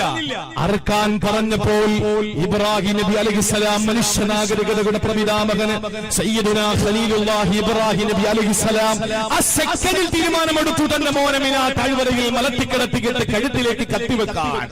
ആ സമയത്ത് ഇബ്രാഹിം നബി അലൈഹിസ്സലാമിനോട് അല്ലാഹ് പറഞ്ഞു, ഇബ്രാഹിമേ വല്ലാത്ത വിജയമാണല്ലോ നിനക്ക് കിട്ടിയിരിക്കുന്നത്. നീ വിജയിച്ചു ഇബ്രാഹിമേ. മക്കളില്ലാതിരുന്ന് മക്കളെ കൊടുത്തപ്പോ ആ കുട്ടിയെ അറുത്തു കൊടുക്കാൻ പറഞ്ഞപ്പോ അല്ലാഹു തആല എന്താ ചെയ്തത്? ആ മകനെ രക്ഷപ്പെടുത്തി എന്ന് മാത്രമല്ല, പകരം ഇസ്ഹാഖ് നബിയെ കൂടെ കൊടുത്തവനാണ് അല്ലാഹ്. ഒരു മകൻ ഇല്ലാതിരുന്ന സങ്കടം ആ മകനെ കൊടുത്തപ്പോ, ആ മകനെ അറുത്തു കൊടുക്കാൻ പറഞ്ഞപ്പോ അത് തീരുമാനമെടുത്ത ഇബ്രാഹിം നബി അലൈഹിസ്സലാമിന് അല്ലാഹു തആല ഇബ്രാഹിം നബിക്ക് ഇസ്മായിൽ എന്ന മകനെ തിരിച്ചു കൊടുത്തു എന്ന് മാത്രമല്ല, പകരം അല്ലാഹു ഒന്നുകൂടി കൊടുത്തു. ഏതാ? ഇസ്ഹാഖ് നബി അലൈഹിസ്സലാം. അതാണ് അല്ലാഹു. അതുകൊണ്ട് സങ്കടങ്ങൾ വരുമ്പോ, പ്രയാസങ്ങൾ വരുമ്പോ നമുക്ക് പറയാൻ നമ്മുടെ മുന്നിൽ നമ്മുടെ പടച്ചവനില്ലേ സഹോദരിമാരെ? എന്താ റബ്ബ് കേൾക്കാത്തത്? അവൻ ഇഷ്ടമാണ്. അപ്പൊ എന്തെങ്കിലുമൊക്കെ പരീക്ഷണം വരുമ്പോ നമ്മൾ ചിന്തിക്കും, എന്താടപ്പ എന്നോട് മാത്രം ഇങ്ങനെ, അള്ളാഹു എന്തങ്ങനെ? നമ്മൾ പലപ്പോഴും പ്രസംഗങ്ങളിൽ കേട്ടിട്ടുണ്ട്, അള്ളാഹുവിന് ഇഷ്ടമുള്ളവരോട് പരീക്ഷണം കൊടുക്കും, അള്ളാഹ് ഇഷ്ടപ്പെടുന്നവരെ പരീക്ഷിച്ചുകൊണ്ടിരിക്കും. ഇതൊക്കെ നമ്മൾ കേട്ടു. അതെന്താ അങ്ങനെ? അതെന്താ അങ്ങനെ? ഞാൻ പറഞ്ഞുതരാം. ഇപ്പൊ ഇതില് ഏകദേശം മക്കളുള്ളവരുണ്ട്, പേരമക്കളുള്ളവരുണ്ട്, മക്കളില്ലാത്തവരും കാണും, കല്യാണം കഴിക്കാത്തവര്. നിങ്ങളൊന്ന് നോക്ക്, അല്ലാഹു റബ്ബുൽ ഇസ്സത്ത് നമുക്ക് തന്ന നമ്മുടെ മക്കളോട് സ്നേഹമില്ലാത്ത ആരെങ്കിലും ഉണ്ടോ? അങ്ങനെ ഒരുത്തണ്ടായി തൊടുപുഴയിൽ ഒരു കളവുണ്ടായി. അയാൾക്ക് മട്ടൻ കറി കൊടുത്തില്ല എന്ന് പറഞ്ഞ് മോന്റെ ഭാര്യയെയും 2 പേരക്കുട്ടികളെയും തീയിട്ട് കൊന്നു കളഞ്ഞു. ഇപ്പൊ എന്താ സംഭവിക്കാൻ പോണെന്ന് പറഞ്ഞാൽ, ഇപ്പം 10-70 വയസ്സ് തോന്നിക്കും, 70 വയസ്സുണ്ട്, അത് തോന്നിക്കുകയും ചെയ്യും. ഇയാളുടെ ശിക്ഷ കഴിഞ്ഞ് പുറത്തിറങ്ങുമ്പോഴേക്ക് ഒരു 30 വയസ്സുള്ള നല്ല മൊഞ്ചനായിട്ട് വരും.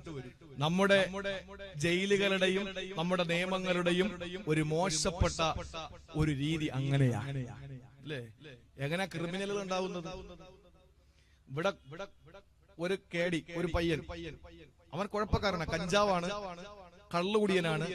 ഒരു പെണ്ണും അവൻ ആരും കെട്ടിച്ചു കൊടുക്കില്ല, ഒരു വീട്ടിൽ അവനെ കേറ്റില്ല, ഒരു സ്ഥലത്തും അവന് നിലനിൽപ്പില്ല, ജോലി ആരും കൊടുക്കില്ല. അപ്പൊ യമൻ ചിന്തിക്കട, അപ്പൊ അങ്ങനെ നടന്ന പിന്നെ തിന്നുന്നത് എങ്ങനെയാ? മോഷ്ടിച്ച്, ഒരു പരിധി വരെയൊക്കെ മോഷ്ടിച്ചു. പക്ഷെ എല്ലാ വീട്ടിലും CCTV ക്യാമറ ഉണ്ട്, അതുകൊണ്ട് ഇപ്പൊ മോഷണോ നടക്കില്ല. അപ്പൊ യമൻ ചിന്തിച്ച് നടക്കുമ്പോഴാണ് ഒരൊറ്റ വഴിയേ ഉള്ളൂ, ആരെങ്കിലും കൊന്ന എന്നെ കൊല്ലൂലല്ലോ, ജയിലിൽ പോയാൽ പിന്നെ സുഖ സന്തോഷമാണ്. യവൻ ഒരുത്തനെ കൊന്നു, അവനെ നേരെ പോലീസ് പിടിച്ച് ജയിലിൽ കൊണ്ടുപോയി. യവന് പല അസുഖവും വന്നിട്ട് ഒരു ലാബിലും പോയി ടെസ്റ്റ് ചെയ്യാൻ വേണ്ടി പൈസ ഇല്ല. യവൻ ആദ്യം ചെയ്യുന്ന പോലീസ് കൊണ്ടുവന്ന് ഏറ്റവും നല്ല ലാബിൽ കയറ്റി മൊത്തത്തിലൊരു പരിശോധന കൊണ്ടുപോവല്ലേ, റിമാൻഡ് ചെയ്യല്ലേ. അപ്പൊ ഫ്രീ ആയിട്ട് അവന്റെ രോഗം ഓരോന്താന്ന് കിട്ടി. അത് കഴിഞ്ഞ് നേരെ അവനെ കൊണ്ടുപോയി. അതിനകത്ത് പോയാലോ ഒരു മനുഷ്യന്റെ ശല്യമില്ല. മുന്നിലും പിന്നിലും ഒക്കെ പോലീസുകാർ, ഗവൺമെന്റ് ഉദ്യോഗസ്ഥർ അവന് കാവല് നിൽക്കാൻ. നല്ല സുഭിക്ഷമായ ഭക്ഷണം. പണ്ടാണ് ഗോതമ്പുണ്ട, ഇപ്പൊ ഗോതമ്പുണ്ടെന്നില്ല. ഇപ്പൊ നല്ല മട്ടൻ ബിരിയാണിയും ചപ്പാത്തിയും കോഴിയിറച്ചിയും അതുപോലെ തന്നെ നല്ല സാമ്പാറും ചോറൊക്കെ ഉള്ളത്. അപ്പൊ നല്ല 3 നേരത്തെ സുഭിക്ഷമായ ഭക്ഷണം, വൈകുന്നേരം ചായയും ബിസ്ക്കറ്റും, രാവിലെ പിന്നെ എന്തെങ്കിലുമൊക്കെ കടി കിട്ടും. ഇതൊക്കെ കഴിഞ്ഞ് ഇറങ്ങാറാകുന്ന സമയത്ത് കൈ നിറച്ച് പൈസ. അതെങ്ങനെ കിട്ടും? അലക്സാണ്ടർ ജേക്കബ് നമ്മുടെ ജയിൽ ADGP ആയിരുന്ന സമയത്താണ് നിലവിൽ കൊണ്ടുവന്നത്. അതിനകത്ത് ചപ്പാത്തി ഉണ്ടാക്കണം, കോഴിക്കറി ഉണ്ടാക്കണം, കിളയ്ക്കറിയണം, കിളയ്ക്കണം, അത് കൃഷി ചെയ്യണം. ഇതിനൊക്കെ കിട്ടുന്ന വരുമാനം അവൻ എഴുതി വെച്ചിരിക്കും. പോകുമ്പോ മുത്തല്ലിമീങ്ങൾക്ക് കിട്ടിയ നേർച്ച പൈസ പോലെ ഉസ്താദ് കൊടുക്കും പോലെ ജയിലർ വാർഡൻ കൊടുക്കും. അതെല്ലാം മടക്കി പിടിച്ച് നേരെ വരുന്നു. എന്ത് കുഴപ്പം? അങ്ങോട്ട് പോകുമ്പോൾ മുരിങ്ങക്കോലൂരി, ഇങ്ങോട്ടിരിക്കുമ്പോൾ ആപ്പിൾ പോലെ ചുവന്നിട്ടാ വരുന്നത്. ഇതാണ് നമ്മുടെ വ്യവസ്ഥിതി. ഇത് മാറണം. എന്നിട്ട് കുട്ടിയെ കൊടുക്കുന്ന എന്താണ്? ഇപ്പോഴാണ് ഇച്ചിരി മാറ്റം. അല്ല, ഈ കൂറ്റിപ്പട്ടി കൊടുക്കുന്ന ബിസ്ക്കറ്റ് ആയിരുന്നു. ഇപ്പൊ അൽഹംദുലില്ലാ കഞ്ഞിയും പയറും മാറിയിട്ട് ഇപ്പോ മുട്ടയും പാലും ഒക്കെ ആയി. അതൊക്കെ സന്തോഷമായി. കുട്ടികൾക്ക് മട്ടൻ ബിരിയാണി കൊടുക്കണം. യവനൊക്കെ പട്ടിണിക്കിടണം. അവസാനം മരിക്കുമെന്ന് കാണുമ്പോൾ ഒരു ചപ്പാത്തി എറിഞ്ഞു കൊടുക്കണം. അത് തിന്ന് തീരുമ്പോ വീണ്ടും പട്ടിണിക്കിടണം. എങ്കിലല്ലേ അവന് ഈ തിന്മകളിൽ നിന്ന് മാറുള്ളൂ. അല്ലാതെ ഇവിടെ ജീവിതത്തിലെ പ്രൗഢികളായി ഇവിടത്തെ വാടക ഗുണ്ടകളായി മാറിക്കൊണ്ടല്ലേ ഇരിക്കുള്ളൂ. ഇപ്പൊ കൊലയെന്ന് പറയുന്നത് സാധാരണ വാഴക്കൊല പോലെയായി. അങ്ങോട്ട് പോകുന്നു, കയറുന്നു. ഈ വാഴയുടെ ഇലയുണ്ടല്ലോ, അത് പിടിച്ചിട്ട് വെട്ടുന്നത് പോലെ ഇങ്ങോട്ട് പിടിക്കുന്ന കഴുത്തങ്ങോട്ട് വെട്ടുന്നു, ഇങ്ങനെ വെട്ടുന്നു, തീർന്നു. ഇപ്പൊ പുതിയ ഒരു ശൈലി എന്ന് പറഞ്ഞാൽ അങ്ങനെയല്ല. പുതിയ ശൈലി എന്ന് പറഞ്ഞാൽ വെട്ടിയിട്ട് അതിനെ തോളത്ത് വെച്ച് കൊണ്ടുപോവുക, 2 കിലോമീറ്റർ കഴിഞ്ഞിട്ട് വലിച്ചെറിയുക. മനുഷ്യന് വല്ല വിലയുണ്ടോ സഹോദരങ്ങളെ? മനുഷ്യന് വല്ല വിലയുമുണ്ടോ? എന്നാൽ എവരെക്കൊന്ന് പിടിച്ചകത്താക്കാൻ നമ്മുടെ നിയമങ്ങൾക്ക് കഴിയുന്നില്ലല്ലോ എന്ന് പറയുമ്പോ അതിലേറെ സങ്കടമാണ്. ഇത് പറഞ്ഞാൽ എനിക്കറിയാൻ പ്രശ്നമാവുമെന്ന്. അതുകൊണ്ട് ഇനി കൂടുതൽ അങ്ങോട്ട് പ്രശ്നമാവാതിരിക്കാൻ വേണ്ടി ഞാൻ നിർത്തുകയാണ്. ഞാൻ പറയുന്നു, സഹോദരങ്ങളെ, സ്വന്തം മക്കളോടുള്ള സ്നേഹം ആർക്കാണ് ഇല്ലാത്തത്? ചിന്തിച്ചു നോക്ക്. എന്നാ മക്കളെ വീട്ടിൽ നിന്ന് ഇറങ്ങുമ്പോ സമയത്ത് വാപ്പാട്ട പറഞ്ഞു, വാപ്പ നിങ്ങൾ പോയിട്ട് വരുമ്പോ എനിക്കൊരു ചോക്ലേറ്റ് വാങ്ങിച്ചുകൊണ്ട് തരണേ. 5 വയസ്സുള്ള മോനാണ്, 3 വയസ്സുള്ള മോനാ. 3 വയസ്സുള്ള മക്കളും ഡോക്ടറോട് ചോദിക്കും, സ്റ്റെതസ്കോപ്പ് വെച്ച് നോക്കുമ്പോ നിങ്ങൾക്ക് വല്ല അറിയാമോന്ന് ചോദിക്കും. ആ കാലമാണ്. ഇപ്പൊ എന്റെ ഒരു കൂട്ടുകാരന്റെ മോന് 3.5 വയസ്സേ ഉള്ളൂ. ആ കുട്ടിയെ ആശുപത്രിയിൽ കൊണ്ടുപോയി. അപ്പൊ ഡോക്ടർ ഈ ടോർച്ചൊക്കെ അടിച്ച് വായിലൊക്കെ നോക്കാൻ എന്തെങ്കിലും ഇൻഫെക്ഷൻ ഉണ്ടോ എന്ന് അറിയാൻ വേണ്ടി. അപ്പൊ ഈ 3.5 വയസ്സുകാരൻ ഡോക്ടറോട് ചോദിക്കുക, നിങ്ങൾക്ക് വല്ല അറിയാമോ? അറിഞ്ഞിട്ട് നീ ചെയ്യണേ. അപ്പൊ അങ്ങനത്തെ കുട്ടികളാണ് ഇപ്പോ. എന്തായാലും നമ്മുടെ കുട്ടികൾക്ക് അല്ലാഹു ദീർഘായുസ് കൊടുക്കട്ടെ. അല്ലാഹു തആല ആഫിയത്തുള്ള ദീർഘായുസ് കൊടുക്കട്ടെ. നമ്മുടെ കൺമുമ്പിൽ അല്ലാഹു നമ്മുടെ പ്രിയപ്പെട്ട മക്കളെ മരിപ്പിക്കാതിരിക്കട്ടെ. അത് വലിയൊരു പരീക്ഷണമാണ്. അല്ലാഹു നമ്മളൊക്കെ കാത്തുരക്ഷിക്കട്ടെ. സഹോദരങ്ങളെ, ചോക്ലേറ്റ് വാങ്ങി വരുന്ന വാപ്പ ആ മോനോട് പറയും, വാപ്പിച്ച് വാങ്ങിയില്ല എന്ന് പറയും. അപ്പൊ കുട്ടി കരയും. എന്നാലും നമ്മൾ കൊടുക്കൂല. അവസാന കരച്ചില് നിലവിളിയായി ആ കുഞ്ഞ് നിലത്ത് കിടന്ന് ഉരുളും. എന്നിട്ട് തലയിട്ട് അടിക്കാൻ തുടങ്ങും. നമ്മൾ അപ്പോഴും നോക്കിക്കൊണ്ട് ഇങ്ങനെ നിൽക്കുക. കയ്യിനകത്ത് നമ്മുടെ കയ്യിലിരിക്കാണ് ചോക്ലേറ്റ്. നമ്മൾ കൊടുത്തില്ല. നമ്മൾ ഇങ്ങനെ കരുതി വെച്ചിരിക്കുന്ന ചോക്ലേറ്റ് അവസാനം അവൻ കരഞ്ഞ് തളരാറാകുമ്പോ ഓടിച്ചെന്ന് വാരിക്കോരിയെടുത്ത് നെഞ്ചിലേക്ക് കിടത്തിയിട്ടവന്റെ ഒലിക്കുന്ന ചുണ്ടുകളിൽ നമ്മുടെ ചുണ്ട് ചേർത്ത് വെച്ച് മുത്തം കൊടുത്തിട്ട് നമ്മൾ ആ കരുതി വെച്ച ചോക്ലേറ്റ് എടുത്ത് കയ്യിൽ കൊടുക്കുന്നതാണ് അല്ലാഹ് ഇഷ്ടപ്പെടുന്നവന് കൊടുക്കുന്ന പരീക്ഷണങ്ങൾ. ആ പരീക്ഷണങ്ങളിൽ ആ പ്രിയപ്പെട്ട സഹോദരൻ അനുഭവിക്കുന്ന ബുദ്ധിമുട്ടുകൾ, കരയുന്ന കണ്ണുനീർ തുള്ളികൾ, അനുഭവിക്കുന്ന ഹൃദയത്തിന്റെ വ്യഥകൾ, അവൻ അനുഭവിക്കുന്ന ശാരീരിക നൊമ്പരങ്ങൾ, അവന്റെ മാനസിക വിഭ്രാന്തികൾ, അവന്റെ സാമ്പത്തിക പ്രതിസന്ധികൾ, അവൻ അനുഭവിക്കുന്ന എല്ലാ സങ്കടങ്ങളും അല്ലാഹു നോക്കിക്കൊണ്ട് നിൽക്കുകയാ. ക്ഷമയോടെ നമ്മളതിനെ നേരിട്ടാൽ നമ്മുടെ പടച്ചവൻ നമ്മളെ ചേർത്തങ്ങ് പിടിക്കും. ആ പിടിക്കാൻ അല്ലാഹുവിന്റെ ഹബീബിനോട് പറഞ്ഞത് വബശ്ശിരി സാബിരീൻ, പറഞ്ഞു കൊടുക്കു നബിയെ, ക്ഷമിക്കുന്നവർക്ക് സന്തോഷ വാർത്ത സ്വർഗമുണ്ടെന്ന്. അള്ളാഹു ഇഷ്ടപ്പെടുന്നവർക്ക് പരീക്ഷണം കൊടുക്കുമെന്ന് പറഞ്ഞാൽ ഇങ്ങനെയാണ്. ഒരാൾ പറയാ ഓക്കെ എന്നാ പിന്നെ കൊള്ളാം, തൽക്കാലം അള്ളാഹ് ഇഷ്ടപ്പെടാതിരിക്കട്ടെ, ആഖിറത്തിൽ പോകുമ്പോൾ ഇഷ്ടപ്പെട്ടാൽ ഇവിടെ ഇഷ്ടപ്പെട്ട് കിട്ടുന്ന പരീക്ഷണങ്ങൾ സഹിക്കാൻ നമ്മളെ കൊണ്ട് വയ്യ. എന്റെ സഹോദരങ്ങൾ, ഇതൊന്നും എന്റെ അല്ലല്ലോ. ഈ ശരീരത്തിന്റെ ഒരു അസുഖം വന്നാൽ ഞാൻ എന്തിനു സങ്കടപ്പെടണം? എന്റെതല്ലല്ലോ ഇത്. എനിക്ക് തുണി ഉടുക്കാനില്ലാതെ വന്നാൽ ഞാൻ എന്തിനു സങ്കടപ്പെടണം? എന്റെതല്ലല്ലോ ഈ തുണി.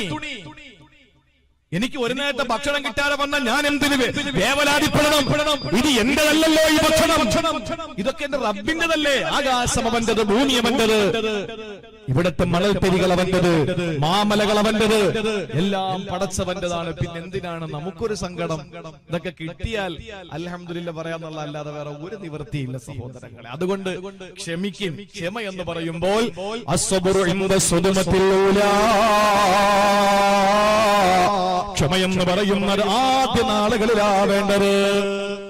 ഭർത്താവ് മരിച്ചെന്ന് കേൾക്കുമ്പോ നൈറ്റ് വലിച്ചു കീറിയിട്ട് മുടിയെല്ലാം വാരി പിരിത്തിട്ട് മുഖം മാന്തി കീറിയിട്ട് തള്ളി കീറിയിട്ട് നമ്മൾ കരയുമ്പോ നിലവിളിക്കുമ്പോ പെങ്ങളെ പാടില്ല, ഇത് പാടില്ല.